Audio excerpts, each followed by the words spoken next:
राज्यसभा एवं लोकसभा, हम इन दोनों के बीच की तुलना करेंगे और इनके बारे में बेहतर तरीके से जानेंगे फैक्चुअली और कंसेप्चुअली।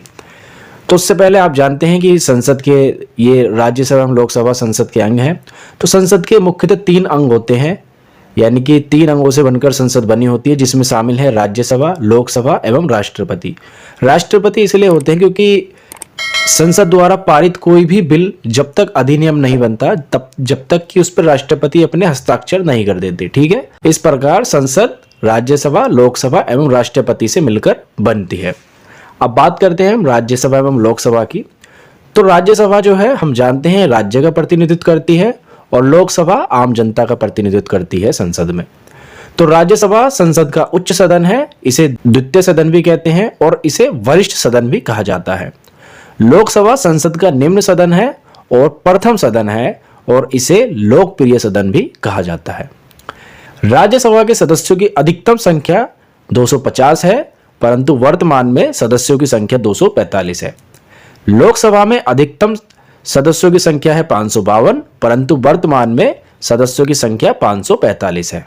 यह राज्य एवं संघीय क्षेत्रों का प्रतिनिधित्व करती है, लेकिन राज्यसभा सभी राज्यों का समान प्रतिनिधित्व नहीं करती है। ऐसा इसलिए क्योंकि किसी राज्य से राज्यसभा के सदस्यों की संख्या अधिक है तो किसी से कम है। जैसे उत्तर प्रदेश से 31 है, जबकि गोवा से या दिल्ली से मात्र 1 और 2 ही हैं।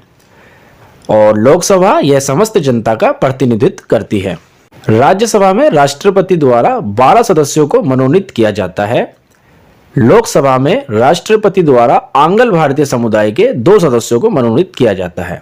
राज्यसभा एक स्थायी सदन है जिसका विघटन नहीं किया जा सकता। इसके सदस्यों का कार्यकाल 6 वर्षों का होता है। साथ ही साथ प्रत्येक 2 वर्ष बाद 1/3 सदस्य अवकाश ग्रहण कर लेते हैं और उतने ही नवनिर्वाचित भी हो जाते हैं।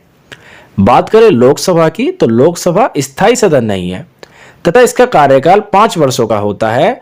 कार्यकाल पूर्ण होने के पहले भी राष्ट्रपति द्वारा प्रधानमंत्री की सलाह पर इसे भंग किया जा सकता है और इसके भंग होने पर फिर दोबारा से निर्वाचन होते हैं, इलेक्शन होते हैं और फिर नए सदस्य चुनकर आते हैं।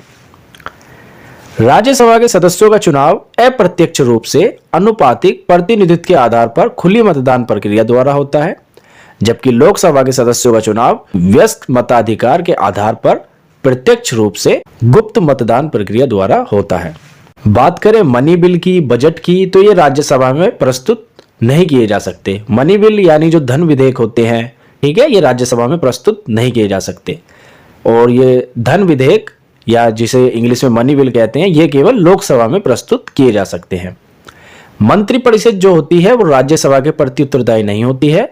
मंत्रिपरिषद केवल लोकसभा के प्रति उत्तरदायी होती है। राज्यसभा द्वारा राज्य सूची के किसी विषय को राज्यसभा में उपस्थित एवं मतदान करने वाले सदस्यों के कम से कम 2/3 सदस्यों द्वारा समर्थित संकल्प द्वारा राष्ट्रीय महत्व का घोषित किया जा सकता है।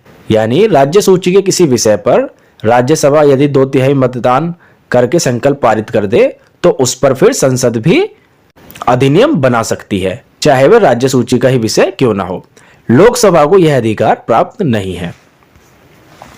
राज्यसभा का एक और विशेष अधिकार है अखिल भारतीय सेवाओं का सर्जन करने का। ठीक है, राज्यसभा को अखिल भारतीय सेवाओं, जैसे ये आपकी IAS, IPS, ये जो अखिल भारतीय सेवाएं हैं, इनका सर्जन करने का अधिकार भी प्राप्त है और लोकसभा को यह अधिकार प्राप्त नहीं है। ठीक है, उपराष्ट्रपति जो कि राज्यसभा के सभापति होते हैं, तो उपराष्ट्रपति को हटाने हेतु प्रस्ताव का आरंभ राज्यसभा में ही किया जाता है।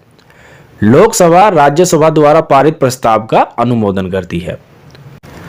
लोकसभा के भंग होने की स्थिति में आपातकाल की उद्घोषणा का अनुमोदन राज्यसभा द्वारा किया जाता है। ठीक है, लोकसभा को इस प्रकार के विशेषाधिकार की आवश्यकता नहीं होती क्योंकि राज्यसभा कभी विघटित नहीं होती।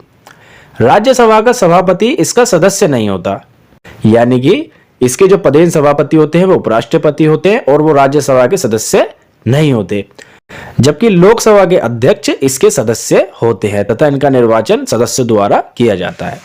इस प्रकार हमने राज्यसभा और लोकसभा के बीच एक तुलनात्मक अध्ययन किया है, इन दोनों के बारे में जाना है। इसमें हमने राज्यसभा के विशेष अधिकार भी जाने, जो कि है अखिल भारतीय सेवाओं का सर्जन और राज्य सूची के किसी विषय को राष्ट्रीय महत्व का विषय घोषित करना। साथ ही साथ हमने लोकसभा के भी विशेष अधिकार जाने, जैसे मनी बिल, ठीक है, धन विधेयक को केवल लोकसभा में ही प्रस्तुत किया जा सकता है। इस प्रकार आज हमने इनका तुलनात्मक अध्ययन किया और इनके बारे में जाना। आपको ये वीडियो कैसी लगी कमेंट कर जरूर बताएं। वीडियो अच्छी लगी हो तो लाइक करें, चैनल को सब्सक्राइब करें। धन्यवाद।